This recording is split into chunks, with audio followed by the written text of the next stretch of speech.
Enggak. Enggak.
وقل اعملوا فسيرى الله عملكم ورسوله والمؤمنون وستردون إلى عالم الغيب والشهادة فينبئكم بما كنتم تعملون.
Yayasan Pendidikan Islam At-Tartil adalah sebuah lembaga pendidikan yang menitik beratkan pada pembelajaran ilmu Al-Quran.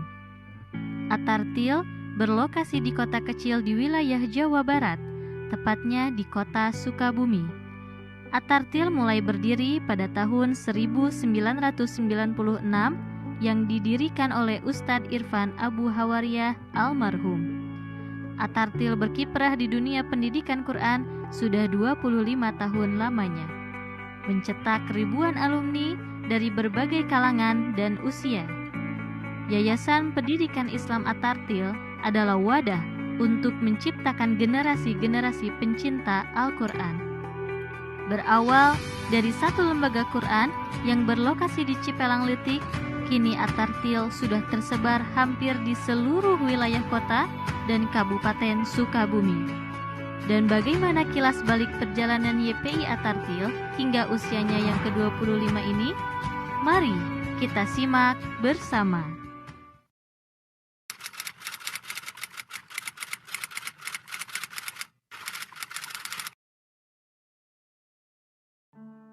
Pada tahun 1996 di kota Sukabumi, tepatnya di daerah Cipelang Letik, lembaga tahfiz Quran mulai berdiri. Di sebuah masjid yang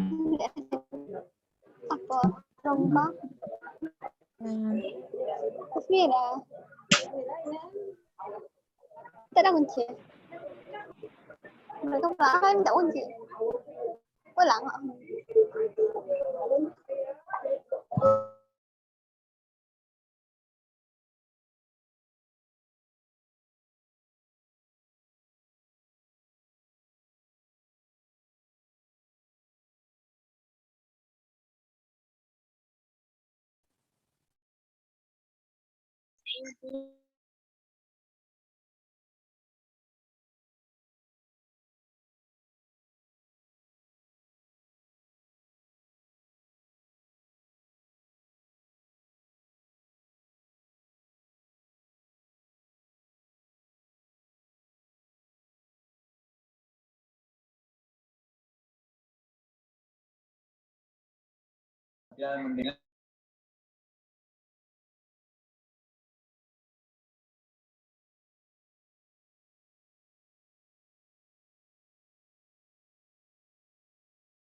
Assalamualaikum warahmatullahi wabarakatuh. Waalaikumsalam warahmatullahi wabarakatuh. Waalaikumsalam warahmatullahi wabarakatuh. Masuk ya suaranya ya.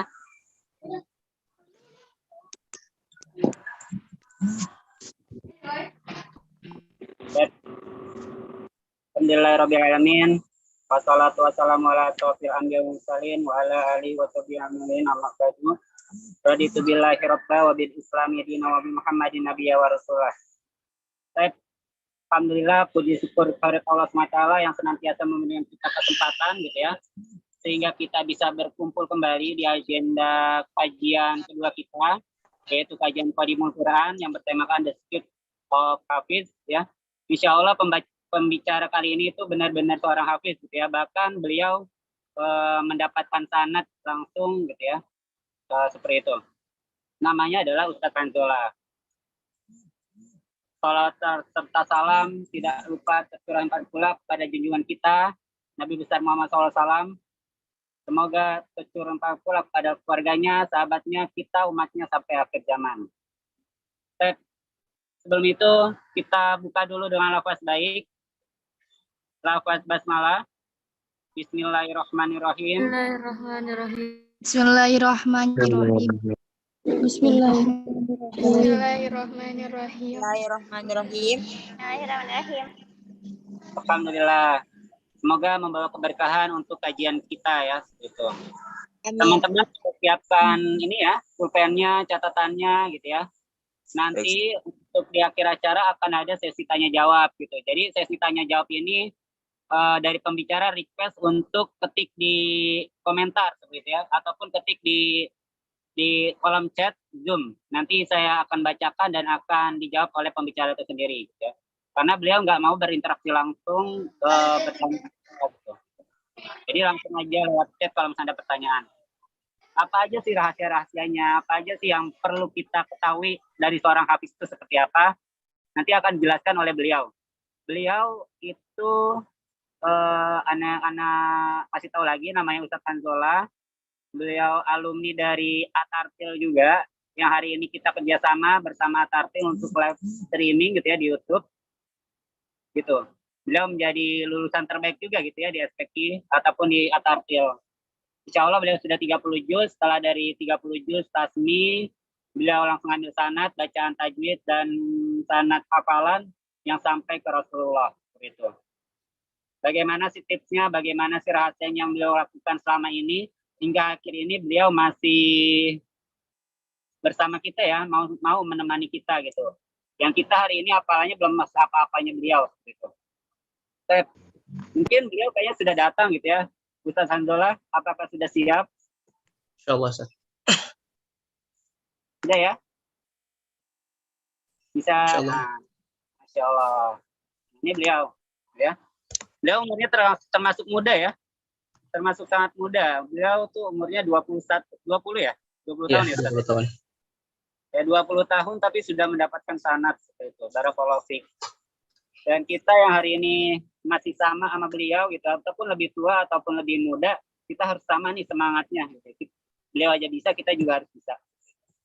Ustaz, apa pada siap untuk materi? Insyaallah, Ustaz. Ya, tanpa panjang kalam gitu ya. Ana persilakan untuk Ustadz Hanzola menyampaikan materi The Secret of Hafiz ya, pada teman-teman sahabat Qadimul Quran. Kepada beliau dipersilakan. Baik. Bismillahirrahmanirrahim. Assalamualaikum warahmatullahi wabarakatuh. Waalaikumsalam warahmatullahi wabarakatuh. Waalaikumsalam warahmatullahi wabarakatuh. Alhamdulillah hamdan katsiran thayyiban mubarakan fih.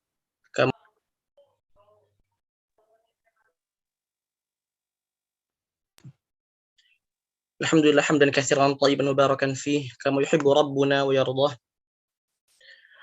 Asyhadu an la ilaha illallah wahdahu la syarika lah wa asyhadu anna Muhammadan abduhu wa rasuluh ba'atsahu rabbuhu baina yaday sa'ah hadiyan wa mubasysyiran wa nadhira wa da'iyan ila Allah biiznihi wa sirajan munira. wa salatullahi wa malaikatuhu wa salihuna min khalqih alaihi Allahumma salli alaihi wa ala alihi wa sa'iri man iqtafa atharahu wattaba'a hadiyahu bi ihsan ila yaumiddin, amma ba'd. Oke, insyaallah pada malam hari ini kita akan membahas tentang the secret of hafidh, ya. Rahasia dari seorang hafidh. Jujur ya, bagi saya, jikalau saya dikatakan hafidh itu berat bagi saya sebenarnya. Ya. Jadi sebenarnya kata hafidh ini, ya, itu pada zaman dahulu itu bukan hanya kepada orang yang hafal Quran, bukan. Ya. Jadi orang yang hafal Quran 30 juz itu bukan disebut hafidh, tapi disebutnya hammalatul Quran, hamilul Quran, membawa Al-Quran. Nah, hafidh ini istilah yang dipakai untuk orang yang sudah 30 juz dan sudah hafal 100.000 hadis. Nah, itu baru disebut hafidh. Ya. Sedangkan saya belum hafal 100.000 hadis, jadi sebenarnya berat juga bilang hafidh, ya. Karena itu pada hari kiamat akan ditanya itu, masalah hafidh atau enggak. Nah, seperti itu.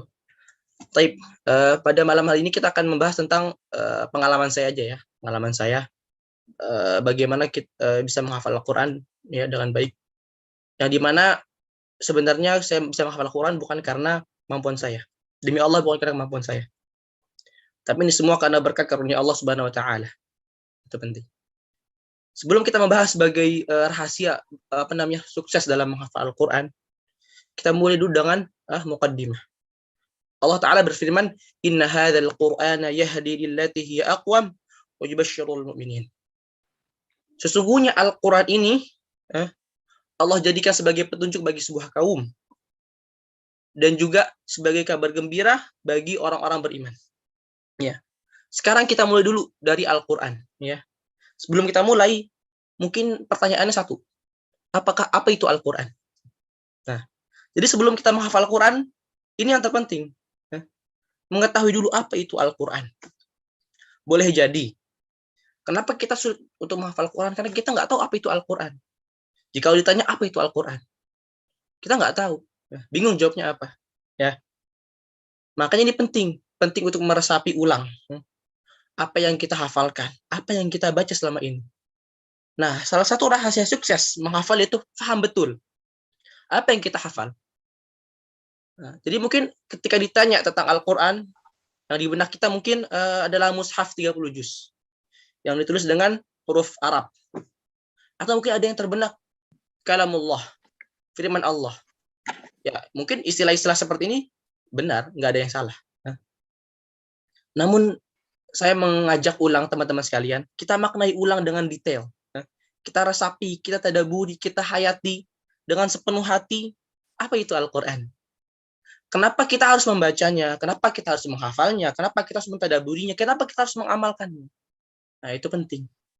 Jadi semakin kita paham apa itu Al-Quran, kita akan semakin cinta, akan semakin sukses dalam menghafal Al-Quran. Seperti itu. Contoh misalnya, ada seorang dokter yang sukses.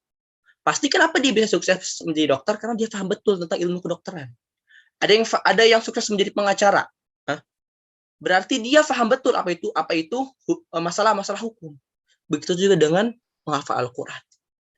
Kita harus paham betul apa itu Al-Quran agar bisa mendapatkan kesuksesan dalam menghafal Al-Quran. Ya. Jadi baik secara detail, Al-Quran dalam ilmu ulumul Quran adalah kalamullah al-munazzal ala nabiyina Muhammad sallallahu alaihi wasallam biwasitati Jibril. Jadi saya terjemahkan, jadi Al-Quran adalah firman Allah yang diturunkan kepada Nabi Muhammad sallallahu alaihi wasallam dengan wasilah Jibril, dengan wasilah malaikat Jibril sebagai mukjizat yang sampai kepada kita secara mutawatir. Artinya secara tidak mungkin ada kesalahan satu huruf pun. Dan membacanya dihitung sebagai amal ibadah. Saya mau titik beratkan dalam kalimat firman Allah. Artinya kalam Allah. Maka patut diketahui bahwasanya Al-Quran itu bukanlah makhluk. Nah, seperti yang disepakati oleh para ulama. Maka zaman dahulu orang-orang Mu'tazilah mengatakan Al-Quran itu makhluk. Sedangkan para ulama berpendapat Al-Quran bukan makhluk. Karena Al-Quran adalah firman Allah. Dia berasal dari Allah. Dia adalah bagian dari Allah. Mana mungkin bagian dari Allah adalah makhluk, nggak mungkin. Yang masuk di akal. Seperti itu. Jadi Al-Quran ini saking agungnya, itu bukan makhluk, tapi dia adalah firman Allah. Dalam Al-Quran ada namanya kata majid, ya. Itu diulang 4 kali, yang artinya agung, majid. Allah berfirman dalam surat Hud, innahu hamidum majid. Sesungguhnya Allah adalah Tuhan yang hamid, artinya yang maha terpuji dan juga yang maha agung. Itu pertama. Yang kedua saya lupa. Yang ketiga Allah juga berkata bal huwa Qur'anum majid. Jadi intinya Al-Quran, kata majid dalam Al-Quran diulang 4 kali. 2 disebut sebagai sifat Allah, yakni Allah yang agung, dan 2 tempat pula disebut sebagai sifat Al-Quran yang agung. Apa hikmah di balik ini? Kenapa kata majid hanya terulang 4 kali? 2 sebagai sifat Allah, 2-nya lagi sebagai sifat Al-Quran. Itu seakan-akan memberi isyarat kepada kita bahwasanya Al-Quran ini agung. Mengapa? Karena ini bersumber dari Allah Subhanahu wa Ta'ala. Al-Quran ini agung karena bersumber langsung dari Sang Maha Pencipta yang nan agung, yaitu adalah Allah Subhanahu wa Ta'ala. Jadi itu adalah hikmahnya. Jadi sungguhnya Al-Quran ini menjadi agung karena dia berasal dari Allah yang agung. Maka gerangan, apa yang membuat kita berpaling dengan Al-Quran yang agung ini? Apa yang membuat sesuatu yang lebih agung daripada Al-Quran, yang membuat kita menjadi lalai, yang membuat kita berpaling dengan Al-Quran yang agung ini? Apakah ada yang lebih agung daripada Al-Quran yang agung ini? Nah, makanya tak heran, yakni sesuatu yang berkaitan dengan Al-Quran itu akan menjadi agung dan mulia. Ya. Kita contohkan seperti ini. Contoh, malaikat yang paling agung adalah malaikat Jibril, ya kan? Malaikat yang paling agung adalah malaikat Jibril. Mengapa demikian? Karena malaikat Jibril, beliaulah yang menyampaikan langsung Al-Quran kepada Nabi Muhammad SAW. Maka beliau menjadi malaikat yang paling mulia dan agung. Lalu yang kedua, hari apa yang paling kita muliakan? Yang paling agung adalah hari Jumat, Sayyidul Ayyam, rajanya para hari. Mengapa demikian? Karena pada hari itu diturunkannya Al-Quran. Lalu yang ketiga, bulan apa yang paling mulia? Adalah bulan suci Ramadan. Mengapa demikian? Karena bulan tersebut diturunkannya Al-Quran. Maka bulan tersebut pun menjadi bulan yang mulia. Lalu ada 2 kota, 2 tempat yang Allah muliakan. Apa itu? Kota suci Mekah dan kota Madinah. Mengapa demikian? Karena 2 tempat ini adalah tempat diturunkannya Al-Quran. Maka 2 tempat ini pun menjadi tempat yang mulia, yang paling mulia. Lalu Nabi mana yang paling mulia? Yang Allah utamakan adalah Nabi Muhammad SAW. Mengapa demikian? Karena Nabi Muhammad adalah Nabi yang diturunkannya Al-Quran, yang langsung menerima risalah wahyu dari Allah Subhanahu Wa Taala yang maha mulia, yang maha agung. Bahkan kertas pun, ketika dituliskan Al-Quran menjadi mulia, ya kan? Ketika dituliskan Al-Quran, maka tidak ada seorang Muslim pun melihat kertas yang berserakan di lantai, yang bertuliskan Al-Quran, kecuali dia akan mengangkat dan akan memuliakan. Bahkan kertas pun menjadi mulia ketika terkait dengan Al-Quran. Maka bagaimana dengan dada yang diisi dengan Al-Quran? Maka bagaimana dengan tubuh ini yang diisi dengan Al-Quran?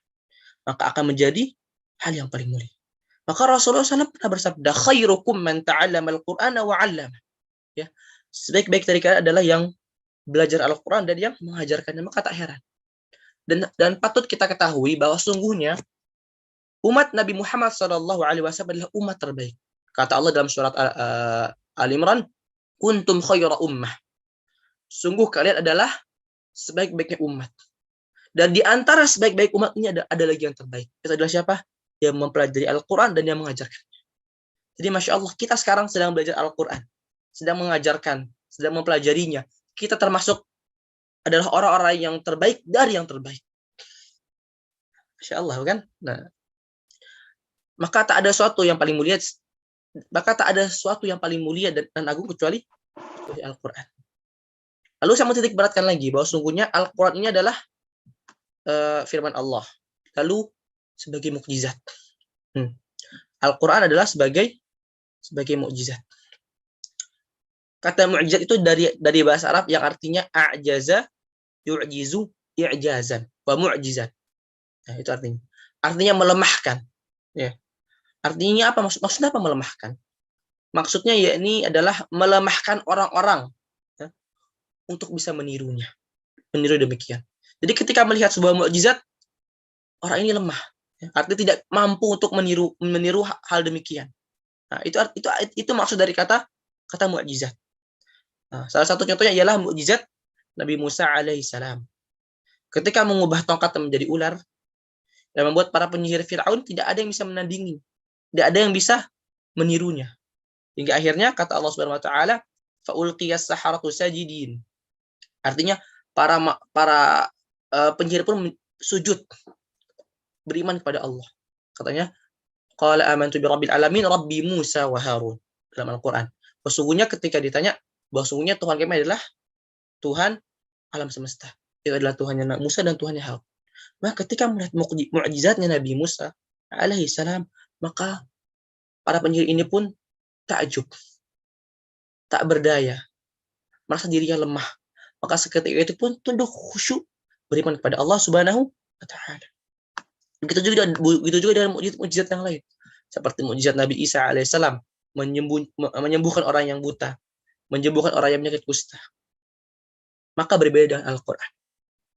Nabi Muhammad SAW tidak Allah beri mukjizat demikian. Allah tidak beri Nabi Muhammad SAW mukjizat untuk membelah lautan seperti Nabi Musa, atau tidak bisa dibakar seperti Nabi Ibrahim alaihissalam, atau menyembuhkan penyakit kusta, atau membangkit orang meninggal seperti Nabi Isa. Tapi Allah berikan mukjizat Nabi Muhammad SAW adalah Al-Quran. Bedanya apa Al-Quran dengan mukjizat yang lain seperti yang terjadi pada nabi-nabi terdahulu? Jikalau mukjizat Nabi Musa alaihissalam, kita cukup hanya bisa mendengarkannya saja, mengimani saja, tanpa kita bisa melihat dan merasakan dengan indera. Itu mukjizat Nabi Musa alaihissalam. Artinya tidak abadi. Ya. Ketika itu saja. Sedangkan Al-Quran mukjizatnya abadi. Dari 1400 tahun yang lalu sampai sekarang kita masih bisa melihat mukjizatnya sekarang. Contoh, mukjizat Al-Quran adalah kita lihat bagaimana Umar bin Khattab radhiyallahu anhu. Ketika Umar bin Khattab adalah seorang yang paling keras, seorang yang paling memusuhi Nabi Muhammad SAW. Bahkan beliau mengatakan, sungguhnya aku ingin membunuh Muhammad dengan pedang. Maka seketika Umar ingin membunuh Nabi Muhammad SAW, maka seketika ada yang mengatakan, mengapa engkau Umar capek sekali mengurus Muhammad, sedangkan adikmu masuk Islam. Seketika itu Umar pun marah dan langsung mendatangi adiknya yang telah masuk Islam. Maka ketika Umar datang mendatangi adiknya masuk Islam, Umar mendapati Al-Quran, mendapati kertas yang bertuliskan Al-Quran surat Thaha. Beliau pun membaca Thaha, ma anzalna 'alaikal Qur'ana litashqa illa tadhkiratan liman yakhsha tanzilan mimman khalaqal arda was samawati wal sampai seterusnya. Maka yang tadinya Umar adalah orang yang paling keras, maka seketika itu menjadi orang yang tak berdaya. Yang hatinya pun keras, maka seketika Al-Quran pun melembutkan hatinya. Ia tahu bahwa sungguhnya tiada seorang pun yang mampu meniru ini. Tiada seorang pun yang mampu membuat ini kecuali Allah Azza wa Jalla. Tuhan pencipta langit dan bumi. Bahkan orang-orang kafir Quraisy pun mengakui bahwa sungguhnya keindahan mukjizat Al-Quran. Sampai-sampai mereka bingung, bagaimana cara kita menuduh Al-Quran? Karena mereka pun mengatakan bahwa sungguhnya Al-Quran adalah sihir, jangan didengarkan, kata Allah dalam surat Al-Furqan, dalam surat Fussilat, wa qala alladziina kafaru la tasma'u li hadzal qur'ani walghaw fihi la'allakum taghlibun. Maka berkatalah orang kafir, janganlah engkau mendengarkan Al-Quran, buatlah gaduh agar kita bisa menang. Mengapa demikian? Mereka ingin memalingkan orang-orang untuk mendengarkan Al-Quran karena mereka tidak mampu menirunya. Itulah mukjizat dari Al-Quran. Bahkan kita mengetahui Raja Najasyi, beliau seorang raja ahli kitab dari kaum Nasrani. Ketika dibacakan surat Maryam, kaf ha ya ain shad dzikru rahmati rabbika 'abdahu Zakaria. Maka seketika itu Raja Najasyi pun menangis, tak kuat menahan rasa tangis. Maka Allah bilang dalam surat Allah berfirman dalam surat Al-Maidah, wa idza sami'u ma unzila ila rasuli tara a'yunahum tafidhu minad dam. ketika mereka mendengarkan ayat-ayat Allah dari utusan kami, maka air mata mereka pun berjatuhan dari kedua kelopak matanya. Mengapa demikian? Karena saking terharunya, saking khusyuknya, saking menangisnya mendengar firman Allah nan agung ini.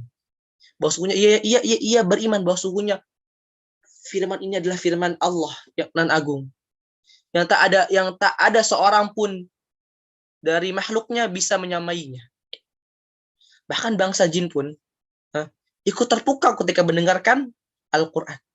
Allah berfirman dalam surat Al-Jin, Inna sami'na Qur'anan ajaba. Sungguhnya kami mendengar sebuah Al-Quran yang sangat menakjubkan. Bahkan sampai jin pun mengakui keagungan Al-Quran. Allah juga berfirman, bahkan langit dan gunung pun, Allah berfirman dalam surat Al-Hasyr, "Lau anzalna hadzal Qur'ana 'ala jabalin la ra'aitahu khashi'an mutasaddian min khasyatillah." Jikalau seandainya kami turunkan Al-Quran dalam gunung, di atas gunung, maka gunung itu pun akan hancur, takut kepada Allah Subhanahu wa taala. Allah juga berfirman dalam surat Ar-Ra'd, "Walau anna Qur'anan suyirat bihil jibalu aw qutti'at bil ardu aw kullima bihil maut." Jika Al-Quran dijalankan, maka bumi akan terbelah, langit akan hancur, dan orang-orang yang meninggal akan berbicara karena saking agungnya Al-Quran. Maka Masya Allah, semua makhluk pun mengakui keagungan Al-Quran. Bahkan langit, bumi, tanah, sampai gunung-gunung pun tak kuasa menahan keagungan Al-Quran. Maka sungguh mukjizat besar yang banyak manusia berpaling dengan keindahannya. Jadi inilah Al-Quran, kalamullah Subhanahu wa taala, yang dimana banyak sekali manusia yang berpaling dengan keindahannya. Sungguh merugi orang-orang yang berpaling dengannya. Dan sungguh beruntung mereka yang bisa merasakan keindahannya, kelezatannya. Dan sebaik-baik ketaatan untuk menggapai ridha Allah Subhanahu wa taala adalah dengan merayunya dengan firman. Jadi kita ini hidup di dunia ini kan untuk beribadah kepada Allah, untuk mencapai ridha Allah Subhanahu wa taala.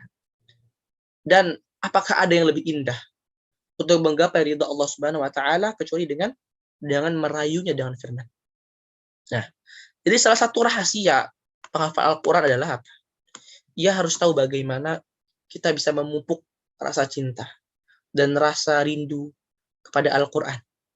Maka dengan hal itu, maka kita harus mengenal terlebih dahulu dengan baik apa itu Al-Quran. Baru setelah itu kita faham, kita cinta dengan Al-Quran setelah mengetahui keagungan Al-Quran. Baru setelah itu kita tahu apa saja keutamaan ketika kita membaca Al-Quran.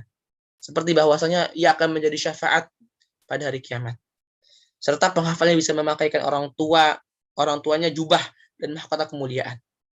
Dan memasukkannya ke surga.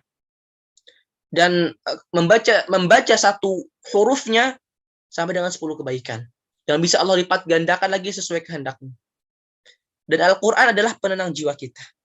Ya. Obat bagi hati kita. Maka pada poin-poin ini, saya memfokuskan bahwa sungguhnya tidak ada yang bisa mengobati hati. Tidak ada yang bisa membuat hati ini tenang, kecuali berzikir kepada Allah. Dan sebaik-baiknya zikir adalah baca Al-Quran. Allah berfirman dalam surat Al-Isra, "Wa nunazzilu minal Qur'ani ma huwa shifaa'un lima fis sudur." Sesungguhnya kami telah menurunkan Al-Quran sebagai obat hati. Dan Allah juga berfirman dalam surat Ar-Ra'd, "Ala bi dzikrillah tatma'innul qulub." Sesungguhnya dengan hanya berzikir kepada Allah. Nah, kata ala bi dzikrillah ini bermakna bahwasanya tidak ada yang bisa menenangkan hati, baik itu harta, jabatan, cinta hawa nafsu pada lawan jenis, atau apapun dari kesenangan dunia. Tidak ada yang bisa menenangkan hal itu kecuali dengan berzikir kepada Allah. Dan sebaik-baiknya berzikir adalah membaca Al-Quran. Makanya dengan berzikir, dengan membaca Al-Quran, hati pun bisa menjadi tenang. Dan obat bagi kegalauan dan kegundahan yang terjadi dalam hati kita. Jadi maka tak heran ya, para sahabat itu berlomba-lomba dalam menghafal Al-Quran. Ada yang mengkhatamkannya setiap 3 kali sehari seperti Abdullah bin Amr. Ada pula yang mengkhatamkannya setiap satu malam sekali, seperti Utsman bin Affan radhiyallahu anhu. Utsman bin Affan ini mengkhatamkan Al-Quran itu ketika tahajud. Ya, Masya Allah. Beliau mengkhatamkan satu kali Al-Quran. Dan yang paling menakjubkan menurut saya, dulu ada seorang sahabat ya. Ketika itu dalam keadaan sedang perang, sedang berjihad para kaum muslimin. Maka ada salah seorang sahabat ya, yang ketika itu ditugaskan oleh Rasulullah SAW untuk berjaga pada malam hari. Maka sang sahabat ini pun ketika berjaga di malam hari, ia melaksanakan salat tahajud. Ia melaksanakan salat tahajud. Ketika melaksanakan salat tahajud, seketika ia membaca surat Al-Kahfi. Saking khusyuknya, saking menikmati apa yang ia baca. Tiba-tiba ada seorang musuh yang bersembunyi di semak-semak, lalu memanah ke hadapannya. Dikira ini adalah batu atau manusia begitu. Karena saking khusyuknya seorang sahabat ini, sehingga disangka oleh musuhnya ini adalah batu. Maka dipanah. Ketika dipanah satu kali, dia tidak bergerak sedikit. Dipanah lagi 2, 3, 4, 5, sampai berkali-kali, sampai seorang sahabat ini pun khawatir. Ya. Jikalau dipanah sekali lagi, ia bisa wafat, bisa mati di tempat. Maka seketika itu pun itu bisa membahayakan kaum muslimin, ya, karena tidak ada yang bisa menjaganya. Ia pun langsung ruku agar bisa menakuti orang yang memanah. Akhirnya ia pun ruku dan orang ini pun musuh Islam ini pun lari terbirit-birit. Maka ia pun mengatakan, sesungguhnya kalau bukan karena aku khawatir akan membahayakan kaum muslimin dan Rasulullah, aku lebih suka untuk meneruskan bacaan surat Al-Kahfiku meskipun nyawanya taruhan. Jadi bagaimana dulu para sahabat, ya, saking menikmatinya Al-Quran, saking menikmati keindahan kelezatan Al-Quran, bahkan rasa sakit pun yang tertancap dalam tubuhnya pun tidak terasa. Masya Allah. Jadi ini keimanan sudah keimanan yang tinggi. Jadi dia sudah menikmati betul keindahan dan nikmatnya Al-Quran. Maka inilah Al-Quran.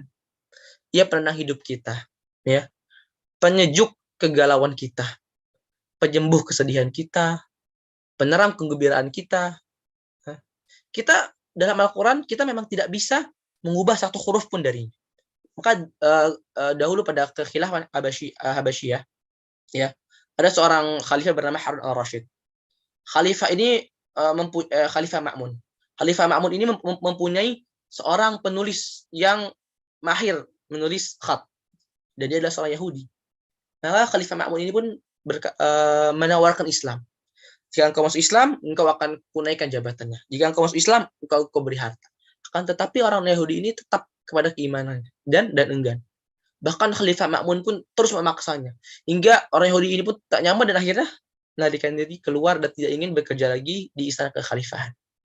Maka berjalannya waktu, Khalifah Ma'mun pun bertemu lagi dengan seorang Yahudi ini dan dia telah masuk Islam. Maka Khalifah Ma'mun ini pun terkejut, lalu mengatakan kepada Yahudi ini, bagaimana mungkin kau masuk Islam? Dulu engkau tawari Islam dengan jabatan, harta, kan, tapi engkau enggan. Tapi sekarang engkau masuk Islam dengan keadaan sukarela. Apa yang membuatmu masuk Islam? Maka seorang Yahudi pun berkata, bahwa sesungguhnya dahulu aku adalah orang yang pandai membuat khat. Maka dahulu aku menulis kitab Taurat. Maka aku pun menambahkan dan mengurangi apa yang aku kehendaki. Maka aku pun menjualnya kepada orang Yahudi dan mereka pun membelinya. Dan ada pula aku pun juga menulis Injil. Aku pun menambahkan apa yang aku kehendaki dan aku pun mengurangi apa yang aku kehendaki. Aku pun menjualnya kepada orang-orang pendeta Nasrani dan mereka pun menjual. Namun ketika aku menulis Al-Quran, aku mengurangi apa yang aku kehendaki dan aku menambahi apa yang aku kehendaki, maka para ulama-ulama kaum muslimin pun menolak dan mengatakan, hadza laisa kitabu rabbi, hadza laisa kalamu rabbi. Ini bukanlah firman Tuhan kami. Maka mereka pun menolak. Maka seketika itu aku pun masuk Islam. Karena mengetahui bahwa sungguhnya engkau tidak bisa mengubah Al-Quran. Tapi Al-Quran bisa mengubah hidupmu. Itulah Al-Quran. Kita tidak bisa mengubah satu huruf pun, bahkan satu titik pun dalam Al-Quran. Akan tetapi Al-Quran bisa merubah 1000 kehidupan. Itulah Al-Quran. Lalu lihatlah bagaimana dahulu para sahabat bernama Usaid bin Khudair ketika sedang membaca Al-Quran, ketika itu awan pun mengelilinginya. Seakan-akan awan itu terfokus terhadapnya. Maka seketika itu pun Usaid bin Khudair, seorang sahabat radhiyallahu an, ini pun terkejut. Lalu mengadukan kepada Rasulullah SAW. Rasulullah SAW berkata bahwa sungguhnya ia adalah malaikat yang senang mendengar bacaan Al-Quran dari mulut wahai Usaid. Maka bahkan para malaikat pun ikut senang mendengar bacaan dari Allah, dari hamba Allah. Maka bahkan Allah pun ikut senang mendengar firman-Nya dibaca oleh hambanya. Maka saya teringat ya perkataan yang indah sekali. Jikalau engkau ingin berbicara dengan Allah, maka salat. Jika engkau ingin Allah berbicara denganmu, maka bacalah Al-Quran. Maka tak heran ya, Imam Malik kesehariannya. Imam Malik ya, rahimahullah taala, beliau adalah seorang imam ahli fikih. Kesehariannya ialah cuma mengajar, lalu kembali ke kediamannya. Maka dia tak pernah lepas tangannya dengan mushaf, dengan membaca Al-Quran. Begitu pula Imam Syafi'i rahimahullah taala. Ketika salah seorang muridnya datang kepada Imam Syafi'i, maka ia tak pernah melihat Imam Syafi'i lepas dari mushafnya. Maka ketahui teman-teman sahabat Al-Quran yang Allah rahmati dimanapun berada, bahwa sesungguhnya Al-Quran ini sungguh sangat mulia. Dan ia akan bersama dengan sahabatnya, dengan pembacanya di 4 tempat. Yang pertama, bahwasanya Al-Quran akan bersama dengan sahabatnya, dengan pembacanya di dunia. Bahwasanya Rasulullah SAW pernah bersabda, Innallaha yarfa'u hadzal kitabi aqwaman wa yad'u bihi akharin. Sesungguhnya Allah mengangkat sesuatu kaum dengan Al-Quran dan menghinakan dengan kitab ini juga, dengan kitab ini pula. Maka kita lihat sekarang, Masya Allah, imam masjid di kampung-kampung atau di tempat teman-teman masing-masing. Pasti mereka yang menjadi imam adalah mereka yang mahir dalam baca Al-Quran. Bukan mereka yang dipilih karena ketampanan atau karena hartanya yang banyak, bukan. Tapi mereka yang mahir dalam membaca Al-Quran.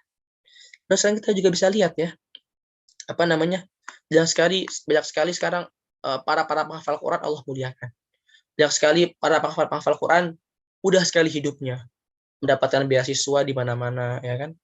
Dan coba kalau kita mau mereview ulang pada zaman keemasan kehalifahan dahulu, banyak sekali bertebaran ilmuwan Muslim dari berbagai bidang. Ada yang dari berbagai kedokteran, ada yang dari berbagai ilmu kimia, ya kan. Banyak sekali ilmu matematika, banyak sekali. Dan ketahui teman-teman, mereka ini sebelum menekuni ilmu tersebut, mereka sudah hafal Quran. Seperti misalnya Al-Khawarizmi, ya. Beliau disebut bapaknya matematika. Beliau hafal Quran, ya. Semuanya hafal Quran. Bahkan Ibnu Sina pun hafal Quran sebelum ia mempelajari ilmu kedokteran. Nah, maka dengan Al-Quran ini mereka menjadi mulia. Allah muliakan, Allah harumkan namanya. Begitu juga dengan Imam Syafi'i, ya, Imam Malik, ya. Dua imam ini adalah orang yang seperti tadi saya singgung, ya. Mereka adalah orang yang selalu berinteraksi dengan Al-Quran hingga Allah harumkan namanya. Makanya Al-Quran ini akan memuliakan pembacanya di dunia. Ini yang pertama. Nah, maka dulu ada seorang ahli hadis bernama Ibrahim bin Abdul Wahid Al-Maqdisi. Beliau memberikan wasiat kepada muridnya bernama Dhiya Al-Maqdisi. Namanya Dhiya Al-Maqdisi. Berkata, wahai muridku, perbanyaklah membaca Al-Quran. Ketika perjalananmu dalam menuntut ilmu hadis. Karena sesungguhnya ia akan memudahkanmu sesuai yang kau baca. Maka dia pun berkata, maka aku pun mencoba apa yang dikatakan oleh guru. Maka setiap kali aku membaca Al-Quran sebanyak mungkin, maka mudah pula bagiku untuk mendengar hadis dan menghafalkannya lalu menuliskan. Akan tetapi jika aku tidak membaca Al-Quran, maka seketika aku dalam menuntut ilmu pun mendapati banyak sekali kesulitan. Ya, jadi memang Al-Quran ini akan memudahkan kita dalam setiap urusan, apalagi ketika kita dalam menuntut ilmu. Maka sekarang kita bisa lihat ya, banyak sekali kisah-kisah penghafal Al-Quran yang mendapatkan beasiswa kedokteran, beasiswa teknik, beasiswa arsitek dan lain-lain. Karena apa? Karena Al-Quran. Ya. Saya beri contoh adik saya sendiri, Masya Allah. Ya. Alhamdulillah adik saya, beliau ini juga sama lulusan pesantren saya. Dan kami tidak pernah sedikit sekali belajar ilmu umum. Ya. Tapi Masya Allah, beliau sekarang kuliah kedokteran ya, dengan beasiswa Al-Quran 30 juz. Adik saya, Masya Allah. Ini adalah salah satu bukti kemuliaan Al-Quran. Bagaimana Allah mudahkan, ya, Allah mudahkan para pembacanya. Ini salah satu contoh yang saya lihat dengan kedua mata saya sendiri, itu adik saya, Masya Allah. Allah berikan kemuliaan seperti itu di dunia. Itu yang pertama. Jadi Al-Quran yang pertama akan memberikan kemuliaan, akan bersama dengan pembacanya di dunia. Lalu yang kedua, sesungguhnya Al-Quran juga akan membersamai pembacanya di alam kubur. Bahwasanya Rasulullah SAW pernah bersabda, bacalah surat Al-Mulk karena dia akan menyelamatkanmu dari siksa kubur. Sesungguhnya ketika kita membaca Al-Quran, maka Al-Quran pun akan menolong kita dalam azab kubur. Itu yang kedua. Lalu yang ketiga, Al-Quran pula juga akan bersamai kita, menjadi syafaat bagi kita pada hari kiamat. Ya, Rasulullah SAW pernah bersabda, "Iqra'ul Quran fa innahu ya'ti yaumil qiyamati syafi'an ashabi." Bacalah Al-Quran, bahwa sesungguhnya ia akan menjadi syafaat, pembela di hadapan Allah kelak bagi siapa yang membacanya. Dan bagi siapa yang membacanya akan memberikan mahkota kemuliaan bagi kedua orang tuanya. Dia akan menggandeng keduanya untuk masuk surga. Dan Allah berfirman, "Jannatu 'adnin yadkhulunaha wa man salaha min abaihim wa azwajihim wa dzurriyyatihim." Jadi orang menghafal Quran adalah mereka yang masuk surga dengan menggandeng istrinya, menggandeng anaknya, menggandeng kedua orang tuanya. Wal malaikatu yadkhuluna 'alaihim min kulli bab. Dan para malaikat pun ikut menyambut mereka dan mengatakan, "Salamun 'alaikum bima sabartum fa ni'ma 'uqbad dar." Selamat bagi kalian wahai para penghafal Quran. Kalian telah sabar dalam memperjuangkan Al-Quran, maka surga. Maka ini adalah surga tempat kalian yang telah Allah janjikan bagi kalian. Maka mereka pun berkata, "Wa qala alhamdulillahilladzi azhaba 'anna al-hazan." Maka Maha suci Allah. Sesungguhnya segala puji bagi Allah yang telah menghilangkan kesedihan kami dan memasukkan kami ke dalam surga. Maka ini sungguh Masya Allah, sungguh Masya Allah. Bahkan Al-Quran pun juga ikut bersama dengan pembacanya di dalam surga. Rasulullah SAW pernah berfirman, "Iqra wartaqi waratil kama kunta turattilu fid dunya fa inna manzilataka inda akhiri ayatin taqra'uha." Jadi sesungguhnya Rasulullah SAW pernah bersabda, bacalah Al-Quran, maka naik, maka tartilkanlah. Maka sesungguhnya tempatmu itu ya ada pada tingkatan engkau membaca di dunia.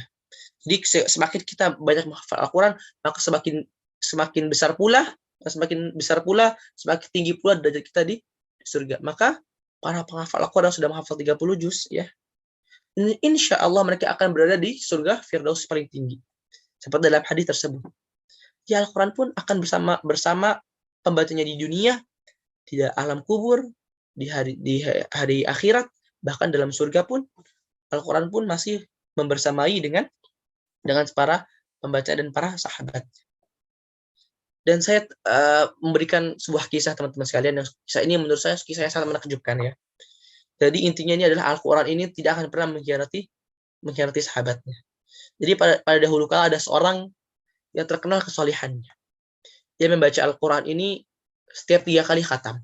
Yang artinya setiap harinya membaca Al-Quran 10 juz. Ya. Karena setiap 3 kali khatam. Namun tak kala ia membaca surat Yasin. Tak kala ia membaca surat Yasin. Inni idzal lafi dhalalin mubin. Yang artinya sesungguhnya aku dalam kesesatan yang nyata. Maka seketika itu Allah cabut. Maka orang-orang pun terheran-heran. mengatakan bagaimana mungkin ada seorang yang rajin membaca Al-Quran, ada seseorang yang setiap harinya, setiap waktunya bersama Al-Quran, tapi meninggal di atas kesesatan. Meninggal di atas ayat kesesatan. Bagaimana mungkin? Nah, maka seketika itu pun orang soleh pun dikuburkan. Lalu salah seorang yang menguburkannya pun bermimpi. Bertemu dengan orang soleh pembaca Al-Quran ini dan mengatakan, wahai fulan, bukankah engkau yang sering membaca Al-Quran dan yang mati dalam ayat kesesatan? Maka dia mengatakan, benar. Akan tetapi ketika kalian menguburkanku, dua malaikat pun datang menghampiriku dan mengatakan, man rabbuk, siapa Tuhan? Dan aku pun melanjutkan ayatnya. Inni amantu bi rabbikum fasma'un. Sungguhnya aku beriman kepada Tuhan kalian, Allah Subhanahu wa taala, maka dengarkanlah. Qila dukhulil jannah qala ya laita qaumi ya'lamun. Maka dikatakan masuklah ke dalam surga seandainya kaumku ini mengetahuinya. Jadi sebenarnya ketika seorang menghafal Quran ini mati dalam ayat ini idza lafi dhalalin mubin, ternyata ayatnya belum selesai. Ternyata dia melanjutkan ayatnya yang menjadi jawaban baginya ketika ditanya oleh para malaikat kubur, yang akhirnya membuat ia masuk surga. Maka inilah teman-teman sekalian, bahwa Al-Quran tidak akan pernah mengkhianati penghafalnya. Al-Quran tidak akan pernah mengkhianati penghafalnya. Jadi mungkin ini adalah sebuah kisah yang sungguh sangat menakjubkan. Ya, bagaimana orang-orang mengira bahwa sungguhnya orang soleh ini meninggal di atas ayat kesehatan, ternyata ia malah melanjutkan ayatnya di dalam kubur. Ya. Maka kita sekarang sudah paham betapa agungnya, betapa mulianya Al-Quran. Ya. Ini adalah salah satu rahasia sukses, the secret, ya, rahasianya dalam menghafal Al-Quran. Ini apa? Itu memupuk, ya, menumbuhkan rasa cinta, rasa rindu kita kepada Al-Quran. Karena ketika kita sudah cinta, maka kita akan berlama-lama ya dengan Al-Quran. Ya, contoh kita misalnya ada seorang, ya, misalnya kita misalnya, kalau kita sudah cinta sesuatu atau cinta dengan seorang, kita akan senang berlama-lama dengannya, ya kan? Kita akan senang berinteraksi dengannya. Begitu pula Al-Quran. Jika kita sudah cinta dengan Al-Quran, yang diawali dengan bagaimana memahami Al-Quran dengan baik dan benar, ya. Setelah kita cinta dan paham keagungan Al-Quran, maka seketika itu kita paham bahwa sungguhnya Al-Quran ini adalah Al-Quran yang mulia dan akan tumbuh rasa cinta dalam diri kita. Nah, maka Imam Ibnu Qayyim pernah berkata, jikalau engkau ingin tahu bagaimana rasa cintamu kepada Allah Subhanahu wa taala, maka lihatlah bagaimana rasa cintamu pada Al-Quran. Ya, itu teman-teman sekalian. Oke, jadi sekarang kita mulai ya, bagaimana cara menghafal Al-Quran dengan baik dan benar. Jadi teman-teman sekalian ada 4 poin ya sebelum kita menghafal Al-Quran. Ya. Ada 4 poin penting yang menunjang kesuksesan kita dalam menghafal Al-Quran. Yang pertama, niatkan karena Allah Subhanahu Wa Taala. Ya. Jadi pertama kita harus jujur sama Allah Subhanahu Wa Taala. Kita harus meniatkan menghafal Al-Quran hanya semata-mata mengharapkan pahala Allah dari ridha Allah Subhanahu wa taala. Dahulu Imam Sufyan Ats-Tsauri pernah berkata, sesungguhnya aku tidak pernah menemukan sesuatu yang paling sulit aku luruskan, ya, kecuali niat.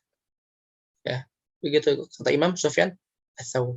Maka ibarat kata kapal yang ingin mengarungi lautan samudra, maka dia harus tahu kemana arah tujuan yang ia akan tuju.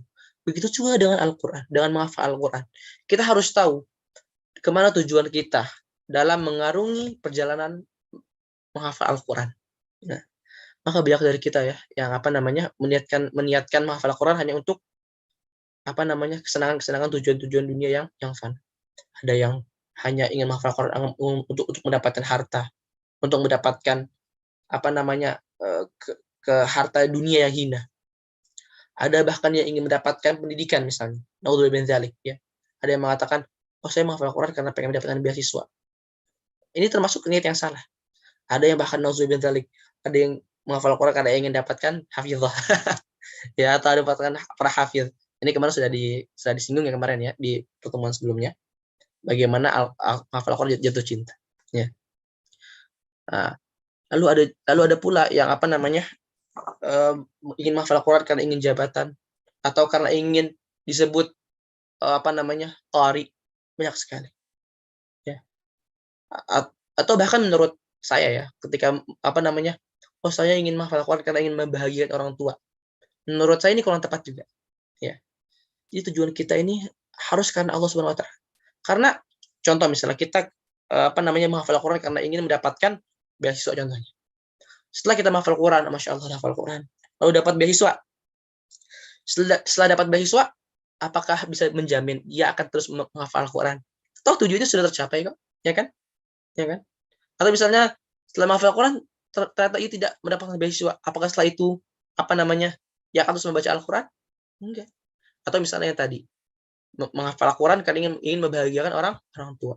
Tapi ternyata ketika kita menghafal Al-Quran, ya, akan tetapi ternyata qadarullah masya'a, Allah cabut nyawa kedua orang tua kita sebelum kita selesai menghafalkan Al-Quran. Maka apakah kita berhenti menghafal Al-Quran? Ya. Enggak. Makanya harus diniatkan karena Allah Subhanahu wa taala.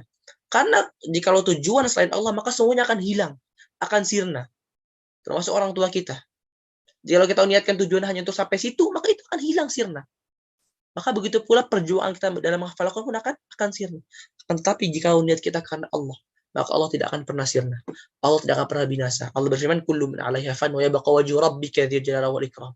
Sungguhnya setiap orang akan hilang, akan binasa. Kecuali Allah dzil jalali wal ikram yang memiliki kemuliaan dan memiliki kebesaran. Jika niat kita karena Allah, ya, maka perjuangan kita dalam menghafal Al-Quran pun akan tetap, ya, tidak akan sirna sampai Allah cabut nyawa kita. Allah hentikan perjuangan kita dalam menghafal Al-Quran. Jadi yang pertama itu niatnya harus benar karena Allah. Ini yang pertama. Yang kedua, teman-teman sekalian, salah satu penunjang penting dalam menghafal Al-Quran adalah bertakwa kepada Allah. Allah berfirman, "Wattaqullah wa yu'allimukumullah." Bertakwalah kepada Allah, maka Allah akan ajarkan kalian, akan mudahkan kalian dalam menuntut ilmu. Maka dengan beramal salih ini bisa memudahkan kita dalam menghafal Al-Quran. Dengan beramal salih, dengan bertakwa kepada Allah, memperbanyak amal salih, maka Allah akan memudahkan kita dalam menuntut ilmu, dalam menghafal Al-Quran. Maka inilah kiat menghafal Al-Quran. Mereka lah yang seharusnya sedikit waktu tidurnya, ya, yang paling khusyuk sholatnya, yang paling banyak memakmurkan masjid bagian laki-laki, ya, yang paling sedikit berbicara, ya. Kenapa? Karena takut kepada Allah Subhanahu wa taala, karena takut dia berbicara kepada hal-hal yang Allah haramkan, ya Allah tidak ridho. Yang paling sering berderai air mata dari kedua kelopak matanya karena sakit takutnya kepada Allah, ya, karena mengharap ampunannya dan takut akan azabnya. Dan mereka pula lah yang seharusnya banyak mengamalkan amalan sunnah seperti salat sunnah, seperti puasa sunnah, ya, seperti yang disinggung oleh Abdullah bin Mas'ud radhiyallahu anhu. Mereka pula lah yang seharusnya mencerminkan akhlak Al-Quran, ya. Mulutnya tidak mengeluarkan kecuali hal-hal yang baik. Matanya tidak melihat sesuatu kecuali hal-hal yang baik. Begitu pula dengan hatinya, tidak pernah takabur, sombong, dan ia adalah seorang yang zuhud. Begitulah seharusnya penghafal Al-Quran. Dan penghafal Al-Quran harusnya mempunyai kualitas ibadah yang berbeda dengan ibadah orang-orang pada umumnya. Jika orang-orang pada umumnya hanya cukup mereka sholat wajib 5 waktu, maka seorang penghafal Al-Quran harus bisa sholat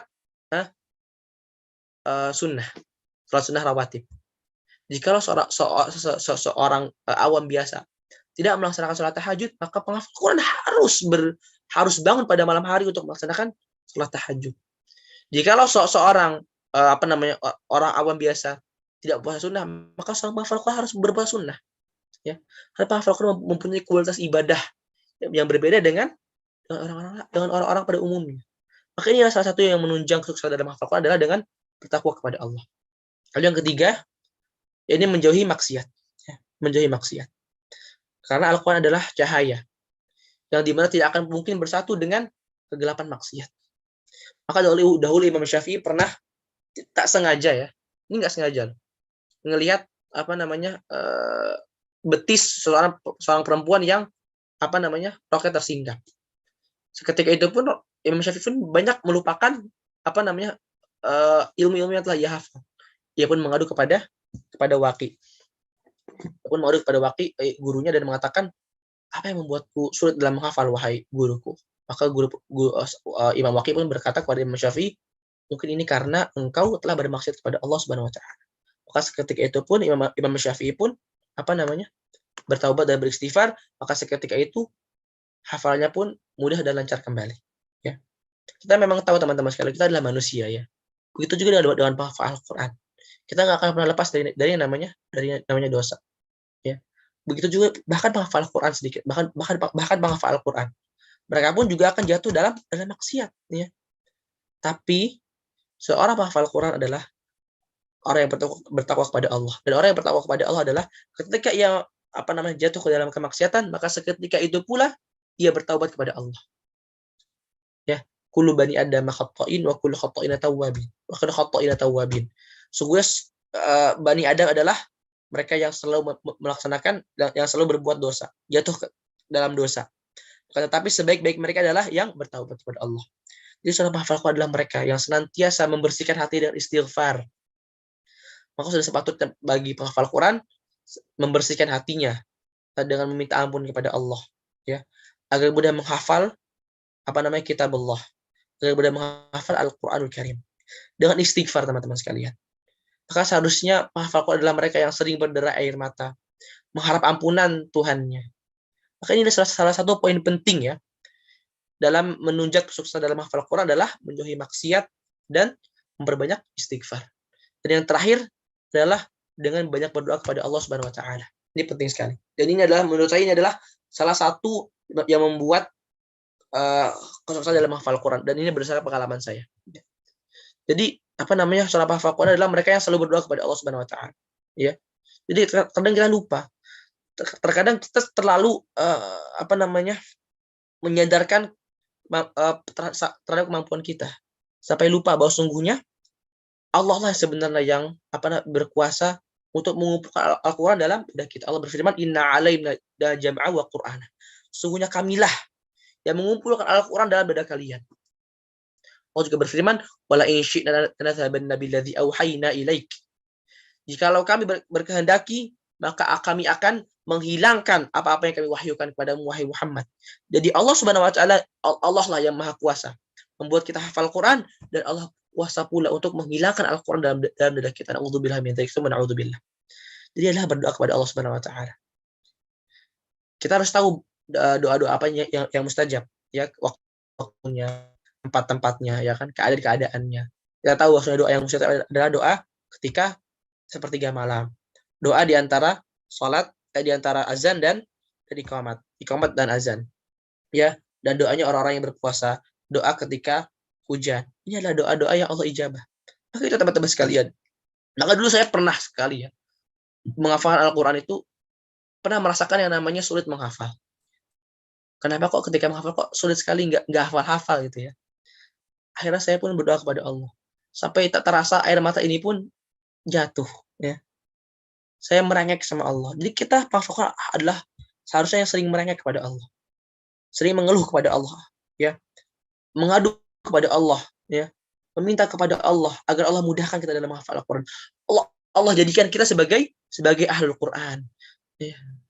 Jadi penting sekali berdoa kepada Allah SWT. Jadi ada 4 penunjang tadi. Yang pertama adalah niat karena Allah. Yang kedua bertakwa kepada Allah. Yang ketiga menjauhi maksiat. Yang keempat adalah berdoa kepada Allah Subhanahu wa taala. Ini adalah 4 poin penting yang bisa menunjang kesuksesan kita dalam menghafal Al-Quran. Ya. Nah, kita sekarang masuk ke intinya, yang paling intinya ya. Bagaimana dulu saya dalam menghafal Al-Quran. Ya. Jadi dulu saya ketika menghafal Quran, cara yang pertama itu biasanya ya, sebelum kita memulai sesuatu kita harus ta'aruf dulu. Kita harus mengenal terlebih dahulu apa yang mau kita baca, apa yang mau kita hafalkan. Itu penting. Jadi sebelum kita masuk ke halaman baru untuk menghafal Quran, kita harus ta'aruf dulu. Harus mengenal betul apa yang mau kita hafalkan. Jadi saya lihat dulu. Jadi ketika baca Al-Quran, misalnya Quran, saya lihat dulu. Jadi jangan dibaca dulu, tapi dilihat dulu. Dilihat. Nah, setelah dilihat baru mulai diucapkan. Dibaca pelan-pelan. Nah, ini penting. Jadi ketika membaca Al-Quran, kalau bisa jangan terburu-buru. Karena Allah berfirman, la tuharrik bihi lisanaka litajala bih. Jadi Rasulullah SAW dulu pernah ya, ketika sedang menghafal, sedang malaikat Jibril talakikan, beliau mempercepat bacaan Al-Quran, ya, agar cepat hafal. Maka Allah tegur, wahai Muhammad, jangan engkau cepatkan lidahmu, jangan engkau cepatkan lisanmu dalam menghafal Al-Quran. Karena sesungguhnya inna alaina jam'ah wa Qur'anah, bahwa sesungguhnya kamilah yang mengumpulkan Al-Quran dalam dadamu. Allah juga berfirman, fala ta'jal bil Qur'ani min qablu ay yaqda ilaika wahyu. Maka janganlah engkau mempercepat, ya, terburu-buru dalam membaca Al-Quran. Dan ini termasuk hal-hal yang Allah larang dalam membaca Al-Quran, dalam menghafal Al-Quran. Jadi jangan buru-buru teman-teman sekalian ketika menghafal Al-Quran, tapi dinikmati, diresapi, ya. Yang apa-apa yang akan kita hafal, apa-apa yang kita baca. Nah, seperti itu. Jadi memang yang pertama saya baca dulu, ya. Dan saya sarankan juga pakai murotal.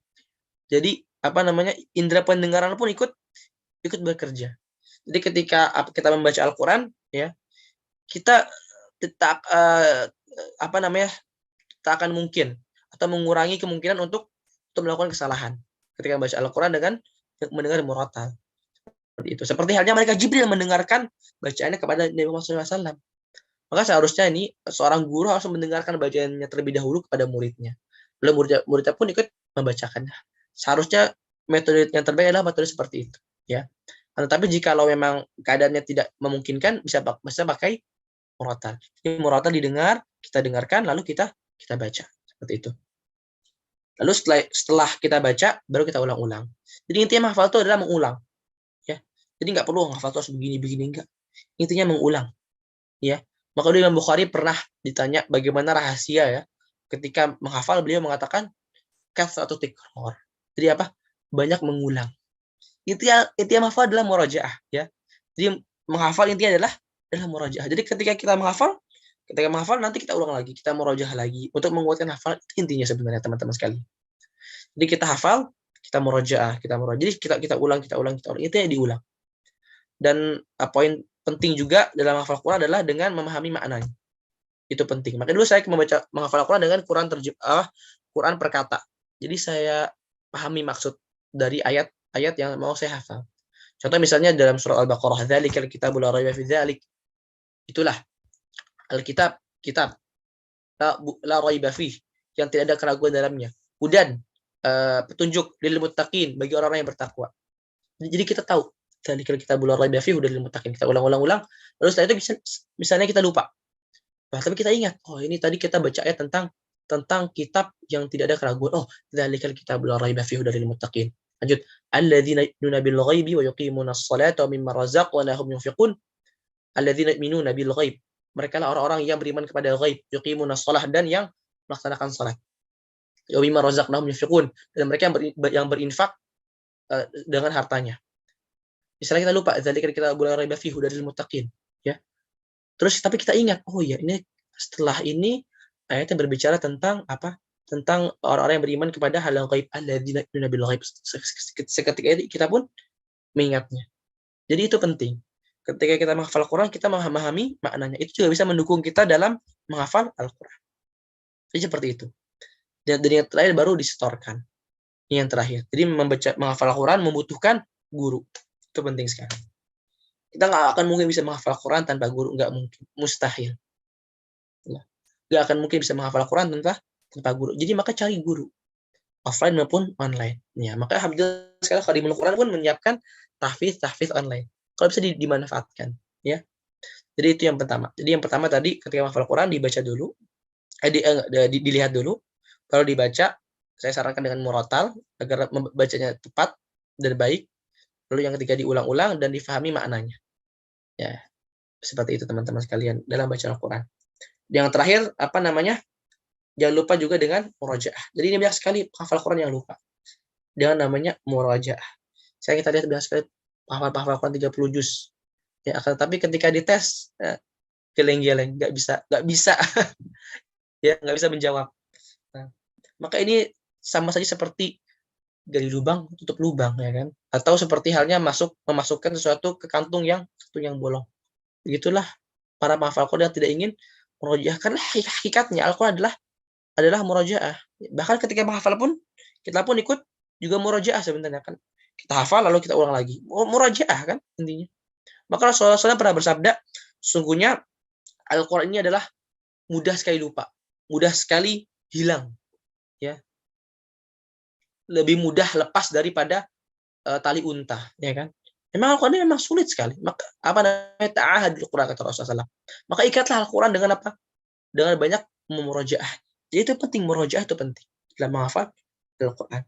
Jadi menurut saya apa namanya jangan terlalu banyak menghafal Al-Quran. Mungkin satu hari satu halaman, cukup bagi saya satu hari satu halaman. Ya, nggak usah banyak-banyak. Maka saya kurang suka dengan daurah 1 bulan 30 juz, saya kurang suka hal-hal seperti itu. Karena para ulama-ulama salaf terdahulu tidak mengajarkan seperti itu. Maka Imam Hafiz an Asim, ya, salah satu qiraat kita, salah satu imam qiraat, beliau menghafal Al-Quran dalam kurun waktu 20 tahun. Imam Hafiz an Asim. Para sahabat terdahulu, mereka tidak ingin berpindah dari 5 ayat ya, sebelum mengamalkannya. Nah, ini penghafal Quran. Jadi menghafal Quran yang benar adalah dengan sedikit-sedikit akan tapi konsisten. Maka ada suara perkataan yang sangat bagus, apa namanya? Qalilul miqdar. Jadi apa namanya? Sedikit kan kadar kita dalam menghafal Quran. Akan tapi aktsirut tikrar. Perbanyaklah mengulang. Wa aktsiru al-istighfar, dan perbanyaklah pula dengan istighfar. Jadi yang pertama tadi apa namanya, sedikitkan kadar dalam menghafal Quran kita, tapi perbanyaklah mengulang dan juga perbanyak istighfar. Kalau kata salah satu seorang ulama seperti itu. Jadi misalnya contoh, kalau saya dahulu ya, hafal Quran 1 halaman, alhamdulillah hari ini saya sudah hafal 1 halaman. Besoknya saya ulang 10 kali.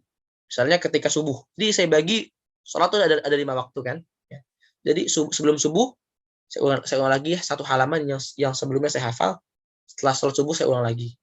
Begitu juga dengan zuhur. Sebelumnya saya ulang, setelahnya saya ulang. Jadi asar, maghrib, isya begitu. Jadi 10 kali saya ulang. Apa namanya hafalan yang telah saya hafal kemarin. Agar memperkuat hafalan kita yang telah kita hafal. Jadi itu intinya teman-teman sekalian. Jadi 5 juz hafalan mungkin itu lebih berharga menurut saya daripada 30 juz, akan tetapi tidak ada artinya, ya kan? Seperti itu, teman-teman sekalian. Baik, dan yang terakhir bagi saya, nasihat bagi saya juga dan bagi para penghafal Quran yang telah hafal Quran atau yang telah menghafal Quran sebagian, bertakwalah kepada Allah dan takutlah ya ketika Allah cabut nikmat menghafal Al-Quran dalam diri kita, ya kan? Jadi sungguh Masya Allah, jika ada seorang yang mempunyai harta sebanyak harta Qarun, atau menjadi orang yang paling kaya di muka bumi ini, akan tetapi kita memiliki Al-Quran, maka demi Allah kita lebih baik. Apa yang dalam diri kita lebih baik daripada orang tersebut. Maka sungguh merugi jika ada seorang yang Allah cabut nikmat Al-Quran. Allah ambil apa namanya hafal Al-Quran dalam dirinya. Maka Allah bilang, wala in syi'na lanadhabanna billadzi auhayna ilaik. Jikalau kami berkehendaki, kami akan hilangkan apa-apa yang kami wahyukan. Jikalau kami berkehendaki, kami akan hilangkan hafal-hafal Al-Quran yang ada dalam diri kita. Maka bertakwa sama Allah. Minta sama Allah keistiqomahan. Teman-teman sekalian. Saya tutup dengan kisah ada seorang hafal Al-Quran. Ya. Mujahid, Masya Allah. Berperang di jalan Allah. Tapi ketika ia melihat ada seorang perempuan Romawi. Terkenal dengan kecantikannya. Maka seketika itu pula hafal Al-Quran ini pun jatuh cinta. Lalu mengatakan, bagaimana aku bisa menikahimu? Yang mengatakan, murtad kamu. Keluar dari agamamu. Akhirnya keluar. Dan ketika sampai ke dalam sakaratul maut, para sahabatnya yang dulu adalah temannya seperjuangan menghafal Quran pun bertanya kepadanya, apakah ada satu ayat pun yang kau hafal? Beliau seorang murtad penghafal Quran ini pun berkata, tidak ada satu ayat pun yang aku hafal kecuali 2 ayat dalam surat Al-Hijr. Alif lam ra rubbama yawadul ladzina kafaru law kanu muslimin. Alif lam ra, seandainya orang kafir dahulu menjadi orang muslim. Jadi Allah sisakan 2 ayat sebagai bentuk penghinaan terhadap dirinya. Yang akan nanti pada hari kiamat ia akan berandai-andai sebagai seakan-akan ia adalah orang muslim. Seperti teman-teman sekalian. Baik. Jadi insya Allah itu dari saya, teman-teman sekalian. Kalau memang ada kesalahan, semoga Allah ampuni. Kalau benar datang dari Allah, dan jika salah itu dari saya. Billahi taufiq wal hidayah. Wassalamualaikum warahmatullahi wabarakatuh. Saya kembalikan ke MC. Tafadhal. Waalaikumsalam Waalaikumsalam warahmatullahi wabarakatuh. Jazakallah kepada Ustadz Antola yang telah memberikan materinya gitu ya. Dan teman-teman silakan untuk yang ingin bertanya untuk di kolom chat ya. Chat di Zoom ini akan ada sesi pertanyaan.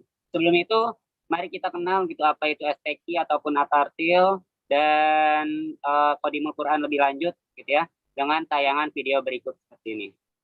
Kepada admin 1 dari At-Tartil silakan untuk share screen-nya gitu ya, pengenalan tentang Qadimul Quran dan At-Tartil.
وقل اعملوا فسيرى الله عملكم ورسوله والمؤمنون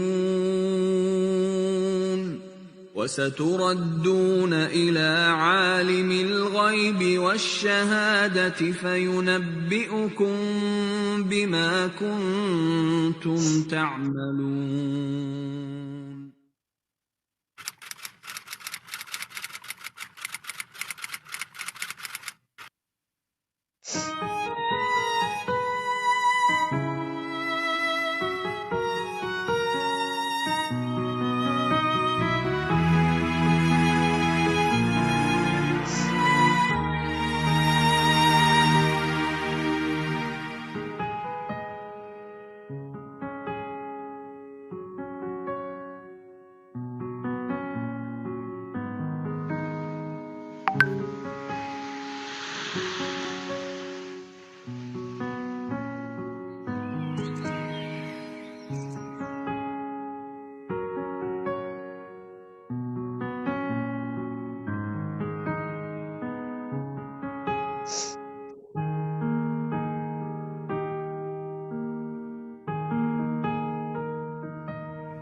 Yayasan Pendidikan Islam At-Tartil adalah sebuah lembaga pendidikan yang menitik beratkan pada pembelajaran ilmu Al-Quran.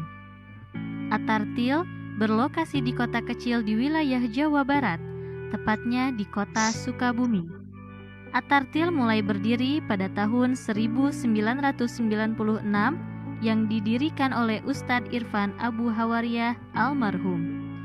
At-Tartil berkiprah di dunia pendidikan Quran sudah 25 tahun lamanya, mencetak ribuan alumni dari berbagai kalangan dan usia. Yayasan Pendidikan Islam At-Tartil adalah wadah untuk menciptakan generasi-generasi pencinta Al-Quran. Berawal dari satu lembaga Quran yang berlokasi di Cipelang Letik, kini Atartil sudah tersebar hampir di seluruh wilayah kota dan Kabupaten Sukabumi. Dan bagaimana kilas balik perjalanan YPI Atartil hingga usianya yang ke-25 ini? Mari kita simak bersama.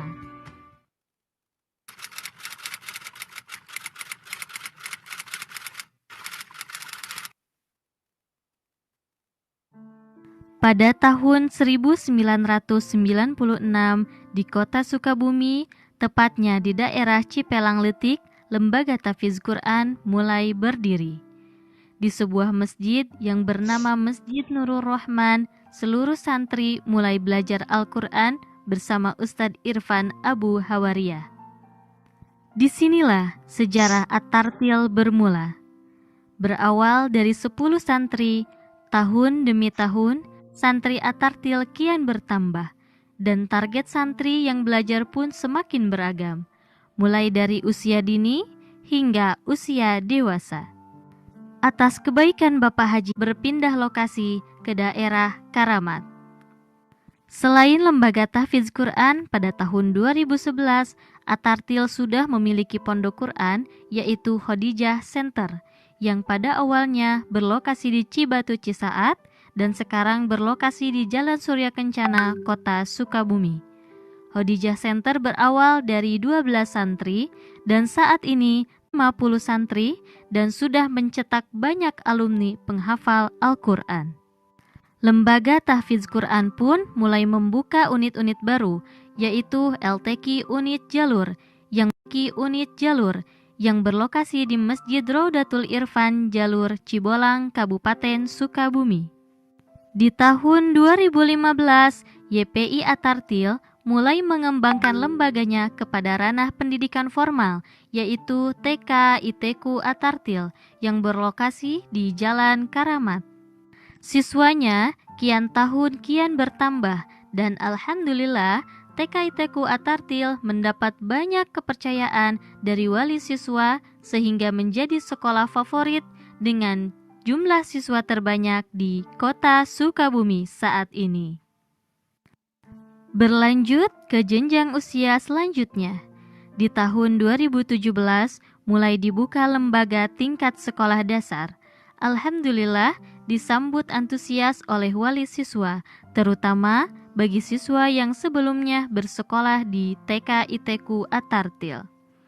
SD ITQ At-Tartil berlokasi di wilayah Pasir Pogor, Karangtengah, Kota Sukabumi. SD ITQ At-Tartil, pendidikan berbasis Quran, memiliki target lulusan siswanya bisa mendapatkan hafalan 6 juz Al-Quran. SPQ At-Tartil adalah lembaga pondok Quran formal pertama YPI At-Tartil. Berawal di daerah Sriwidari untuk Ikhwan dan di Karangtengah untuk Akhwat. Dan saat ini SPQ At-Tartil sudah memiliki lahan sendiri seluas 1,2 hektar yang berlokasikan di Nagrak Cibadak, Kabupaten Sukabumi. Setelah LTQ Unit Jalur, bertambahlah unit baru wilayah kabupaten yang ingin belajar membuka lembaga Ta'ud At-Tartil, Tahfiz Anak Usia Dini, yang berlokasi di Cibatu dan di Karangtengah. Ta'ud At-Tartil menciptakan generasi cilik penghafal Al-Quran.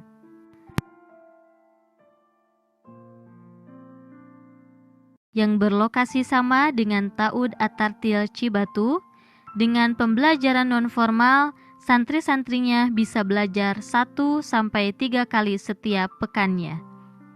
Dan LTQ unit kelima berlokasi di Cikembar, Kabupaten Sukabumi.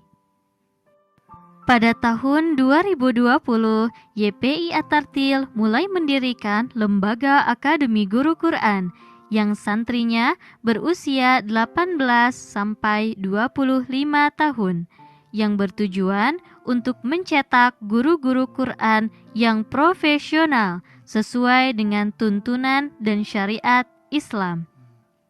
Akademi Guru Quran berlokasi di Selajambe, Kabupaten Sukabumi, dan sudah terbentuk puluhan guru Quran hingga saat ini. Dan tahun 2021 akan dibuka Akademi Guru Quran Angkatan ketiga. Karena banyaknya permintaan, maka dibukalah LTQ unit ke-6 di daerah Nagrak Cibadak dan masih berlangsung pembelajaran hingga saat ini. Selain pembukaan unit LTQ At-Tartil, YPI At-Tartil pun membuka sistem kemitraan seperti halnya LTQ At-Tartil unit Al-Mudrikah ini. Ini adalah lembaga mitra At-Tartil yang berlokasi di Subang Jaya, Sukabumi. Mari menjadi bagian dari kami untuk membuka cabang pendidikan Quran berikutnya di seluruh Indonesia.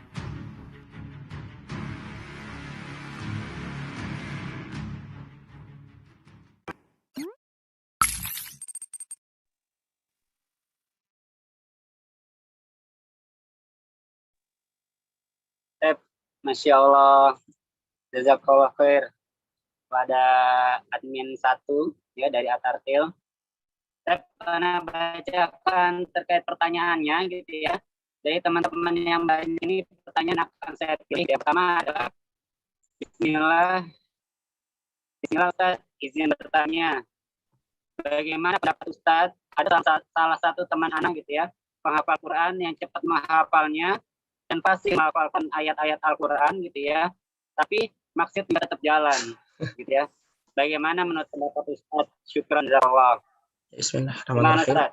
Jadi pertanyaan tadi ada teman saya ya, maksiat jalan tapi hafal Quran cepat gitu ya. Ya. Jadi gitu teman-teman sekalian. Kita harus tahu ada namanya istidraj ya. Istidraj. Jadi istidraj itu apa? Jadi seakan-akan Allah mengabaikannya. Allah mudahkan urusannya. Ya. Allah mudahkan urusannya. Tapi dia bermaksud sama Allah. Allah beri dia rezeki, Allah mudahkan urusannya. Karena tapi jika Allah cinta kepada hambanya, maka seharusnya ketika ia bermaksiat, Allah beri ia cobaan. Allah sentil dia. Agar apa? Agar kembali kepada Allah Subhanahu wa taala. Tapi jika ada salah menghafal Al-Qur'an ya, ketika melakukan maksiat ya, akan tetapi tidak ada yang salah dalam hafalannya, maka itu adalah bentuk istidraj ya, bentuk rasa abainya Allah kepada dirinya. Bisa jadi Allah biarkan dia hafal Quran sana maksiat sana ya, sampai naudzubillah bin dzalik, dia meninggal dalam keadaan seperti itu, maka Allah akan balas dia dengan siksanya, naudzubillah ya. Jadi teman-teman sekalian jangan tertipu gitu ya, jangan tertipu loh, kok dia bisa cepat menghafal Qur'annya, saya enggak. Boleh jadi ya, boleh jadi kenapa kok kita lama, kita kok sulit menghafal Qur'an ya. Boleh jadi Allah menginginkan kita semakin terus berlama-lama berinteraksi dengan Al-Qur'an. Itu intinya teman-teman sekalian. Jadi intinya itu bukan siapa paling cepat ya. Jadi cepat menghafal Qur'an itu datang dari Allah ya, benar. Tapi pengen cepat-cepat itu datangnya dari syaitan.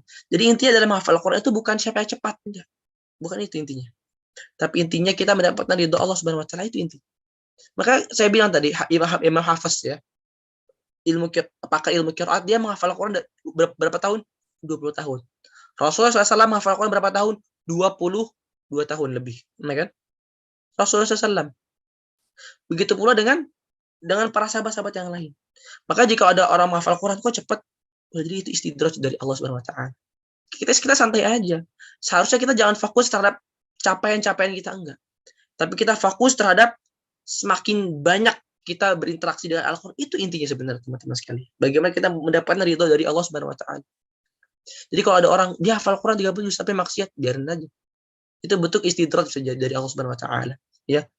Bentuk abai Allah. Berarti Allah sudah enggak sayang dengan itu. Ya. Jadi intinya menghafal Quran itu bukan cepet-cepetan ya, tapi bagaimana mendapatkan ridha Allah Subhanahu wa taala. Itu intinya. Ya. Seperti itu. Jadi kalau memang ada teman yang seperti itu, kalau bisa kita ingatkan ya. Kamu menghafal Quran, tapi kamu kok kenapa boleh jadi hafal kamu tetap lancar padahal kamu maksiat? Boleh jadi itu adalah bentuk istidraj dari Allah Subhanahu wa taala. Bentuk abainya Allah Subhanahu wa taala. Nah, seperti itu. Ya, jadi seperti itu ya. Ustaz Ajay. Ada pertanyaan lagi yang lain? Insyaallah jelas ya.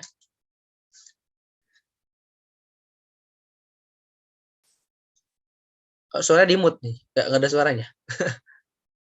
Kan jangan mute dulu. Nah, oke. Pertanyaan selanjutnya. Gimana pertanyaan? Ada pertanyaan selanjutnya nggak? Oh iya. Pertanyaan kedua, ya, adalah Ustaz, izin bertanya, bagaimana Pak Ustaz? Ada salah satu teman saya, ya, ini tadi, sorry. Bagaimana pendapat Ustaz? Terkait kalau kita itu memakai alat musab, ya. Nah, hari ini kita mengganti menjadi yang kata atau terjemah. Apakah itu bagus dan akan efektif atau tidak untuk depannya? Kira suaranya putus ya. Saya putus nggak kedengeran. Nah, ya suara putus-putus. Suara putus-putus. Ditulis aja apa gimana? Yang mana coba? Ana aja yang bacain. Coba Ya. di WA aja. Izin bertanya. Izin. Al-Quran tapi ingin di mushafnya. Gimana Pak Al-Quran tapi? Enggak, suaranya nggak kedengeran. Ingin mushaf. Coba di WA coba. Yang mana? Suara putus-putus nggak kedengeran.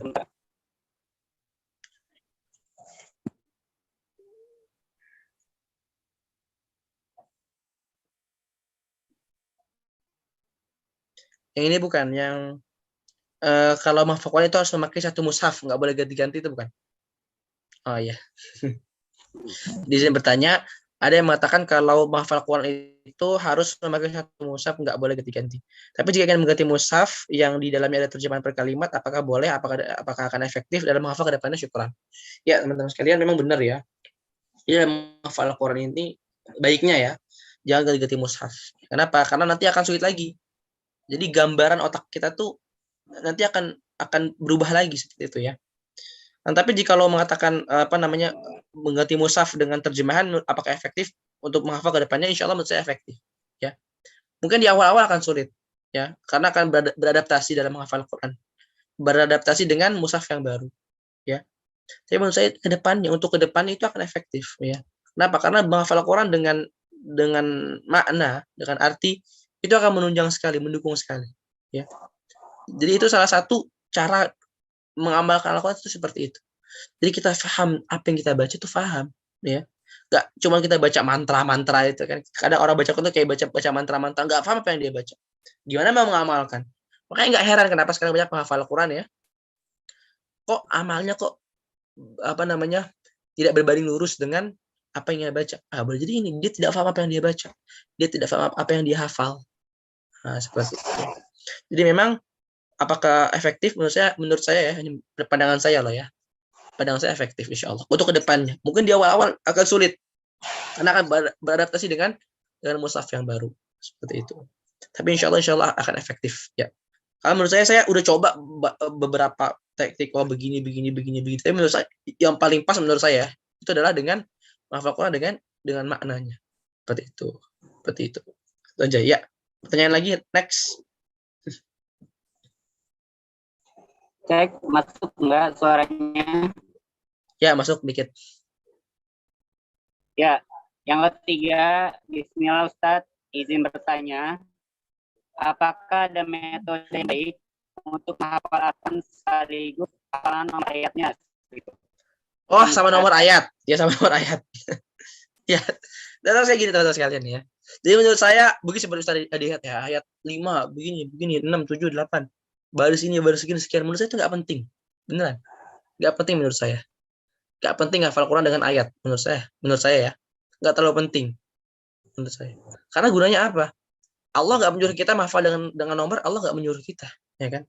Jadi jangan memberat-beratkan gitu loh. Jangan memberat-beratkan ketika menghafal Quran. Allah berfirman, la yukallifullahu nafsan illa wus'aha. Ya. Bahwa sesungguhnya Allah tidak memberatkan hamba sesuai dengan kemampuan. Jadi jangan diberat-beratin gitu ya.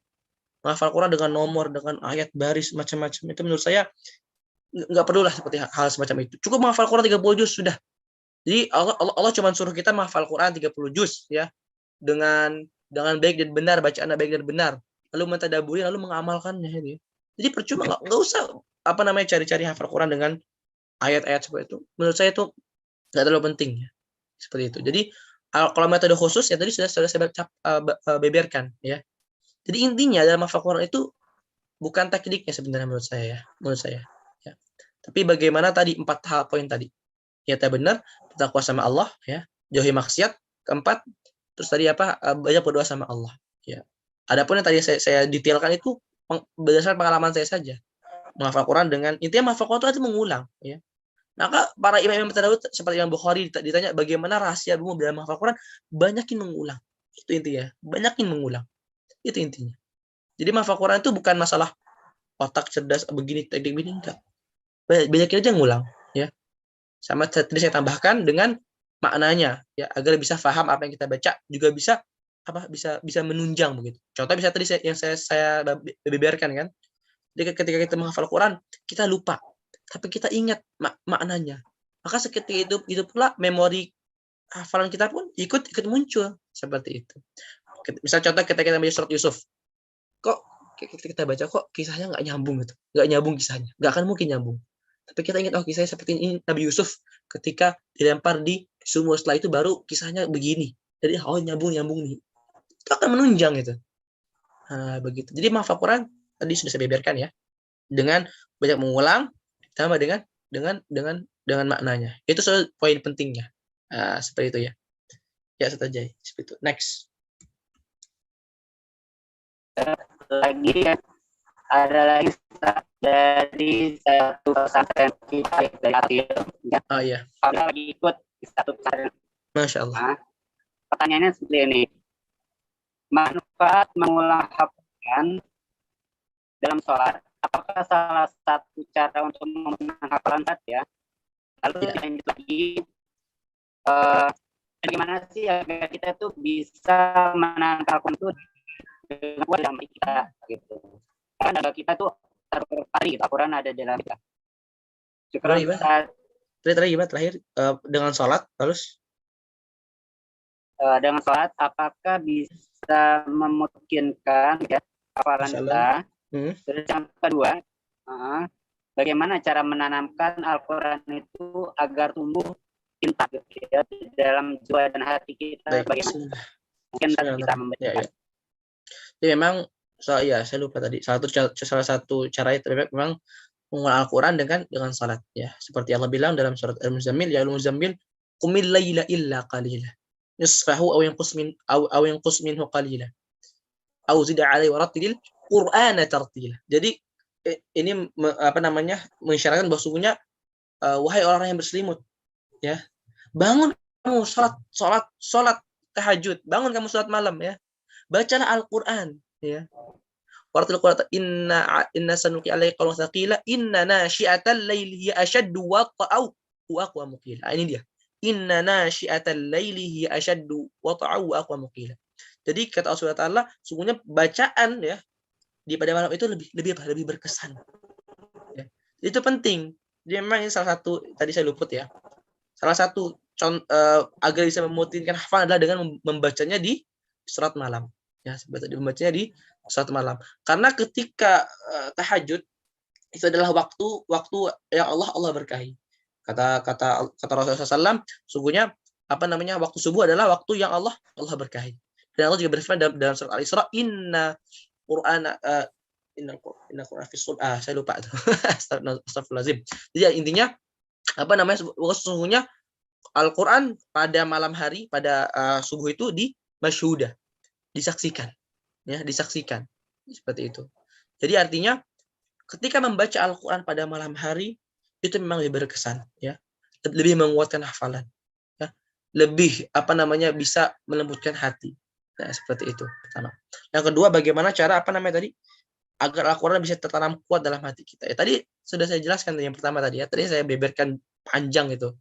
Kita harus tahu dulu tadi bagaimana apa itu Al-Quran ya. Bagaimana kita bisa cinta dengan Al-Quran ya kan. Bagaimana Al-Quran kita fahami. Itu penting kita fahami, kita tadabburi ya kan. Kita tadabburi, kita kita amalkan. Maka dulu ada seorang salaf ya.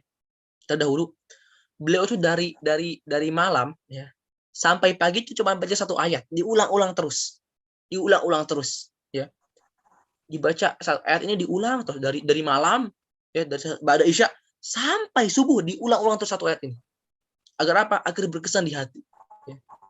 Bahkan Rasulullah SAW juga pernah mengulang-ulang satu ayat, ya, in tu'adzibum fa innahum ibaduk, ya. Jika wahai Allah, jikalau engkau mengazab mereka maka sungguhnya mereka adalah hambamu. Wa in taghfir lahum fa innaka antal azizul hakim. Dan jikalau engkau mengampuni mereka, bahwa sungguhnya engkau adalah Aziz, yang maha perkasa lagi maha bijaksana. Diulang-ulang terus. Tu'adzibum fa innahum ibaduk wa in taghfir lahum fa innaka antal azizul hakim. Diulang-ulang terus. Bagaimana para salaf, orang-orang terdahulu, dan juga Rasulullah SAW, para sahabat memberikan contoh kepada kita, memberikan kuduah kepada kita. Bagaimana Al-Quran bisa tertanam dalam diri kita, dan terus membacanya. Makanya kata para ulama salaf terdahulu, orang terdahulu itu ketika malam mereka membaca Al-Quran terus, diulang-ulang, ditadaburi. Pada malam harinya, pada siang harinya, pada pagi harinya, mereka pun mengamalkannya. Seperti itu. Jadi itu salah satu cara agar Al-Quran bisa tertanam dalam diri kita, itu dengan terus bertafakur, memikirkannya, merenunginya, mentadaburinya, agar bisa membekas dalam hati. Seperti itu ya. Di insyaallah. Ini ada pertanyaan terakhir atau gimana nih Bang Haji Satajai? Dah? Boleh satu lagi setengah satu. Ya, ada satu lagi terakhir. Nah, ini penting nih, karena kita posisinya di pondok dan kita kondisi dari partner melalui IG online segala macamnya, kita mencari sahabat Quran karena kita nggak punya guru. Suara putus-putus. Di WA ada nggak di WA? Suara putus-putus. Coba di WA ada nggak?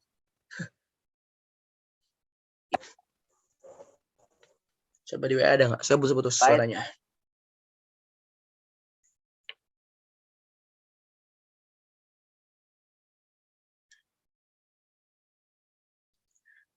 Nomor 3 ya. Ustaz, Anda takut menambah hafalan karena sangat sibuk dengan urusan dunia perkuliahan. Anda takut jika Anda menambah juz bagian untuk istiqamah menjaganya. Anda masih baik untuk stop dulu dan istiqamah murajaah menjaga hafalan Anda yang ada saat ini. Bagaimana tanggapan solusi tips syukur Ustaz? Ya, teman-teman kayak gini ya. Jadi memang takut menambah hafalan karena sibuk, ya. Jadi menambah hafalan karena sibuk. Masalah-masalah sibuk di dunia ya. Itu alasan klasik menurut saya. Klasik itu. Itu alasan-alasan yang selalu dibuat-buat dari zaman dulu sampai sekarang, nggak pernah hilang itu alasan. Sibuk. Ya kan? Kalau misalnya antum sibuk pagi hari, ya, siang hari, bangun pagi. Misal antum sibuk ketika siang hari, bangun pada malam harinya, baca Al-Quran, ya.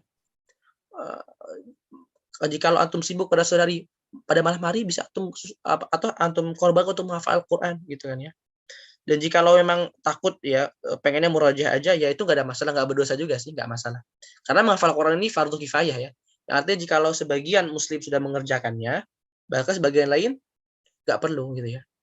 Akan tetapi jika seorang yang menghafal Quran ketika sudah menghafal Quran dan ketika ia tidak murajaah, maka itu menjadi sebuah dosa.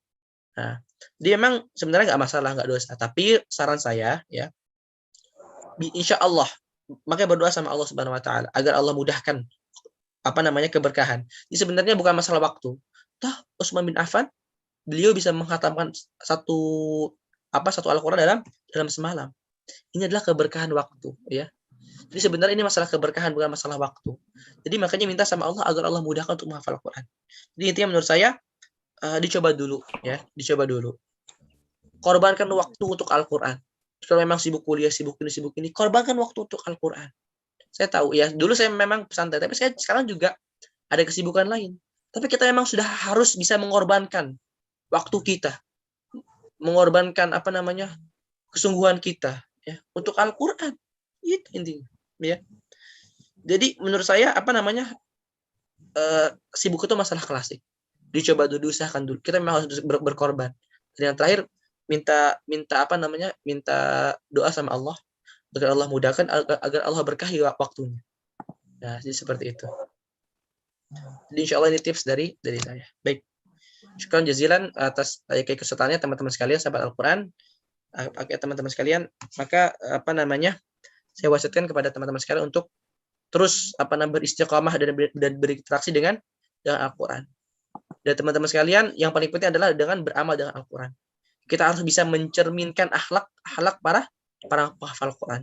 Jadi kita buat sekarang dunia, masyarakat melihat bagaimana indahnya Al-Quran dalam keseharian kita, dalam perilaku kita, dan bekas-bekas Al-Quran tercerminkan dalam perilaku kita. Baik, syukran jazilan. Baik, saya balikan ke MC. Tafadhal. Masuk suara aneh? Ya, masuk, Ustaz. Alhamdulillah. Syukron pada Ustadz Hanzolah yang telah memberikan materi, motivasi, serta masukan-masukan kepada kita semua. Untuk teman-teman yang belum terjawab gitu ya, nanti akan kita jawab melalui via chat gitu. Jadi teman-teman nggak usah khawatir, silakan bertanya, ataupun kalau misalnya mau bertanya lebih lanjut, silakan WA admin seperti itu ya.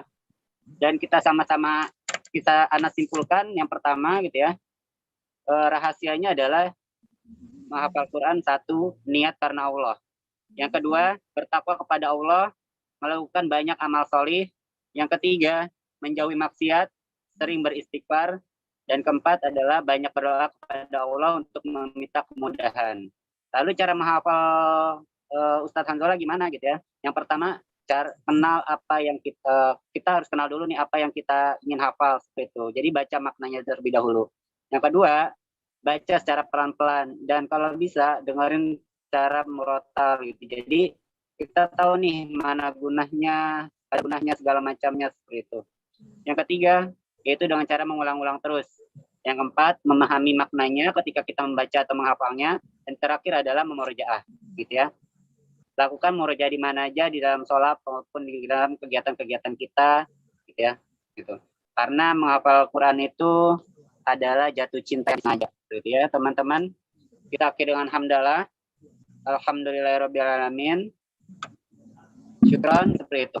Dari aneh, untuk diri. Wassalamualaikum warahmatullahi wabarakatuh. Terima kasih semuanya.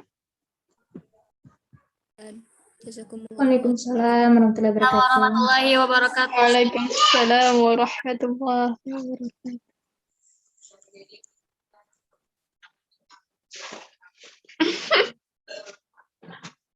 Alhamdulillah. Waalaikumsalam warahmatullahi wabarakatuh.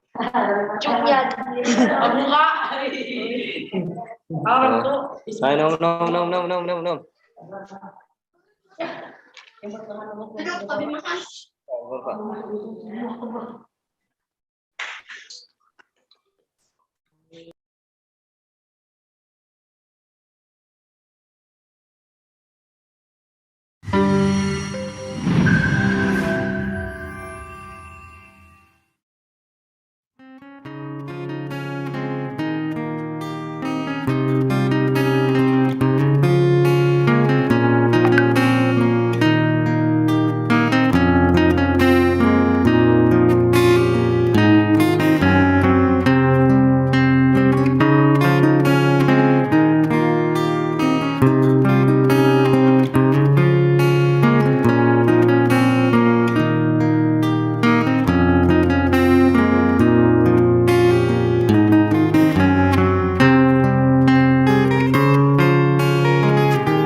siap hadir.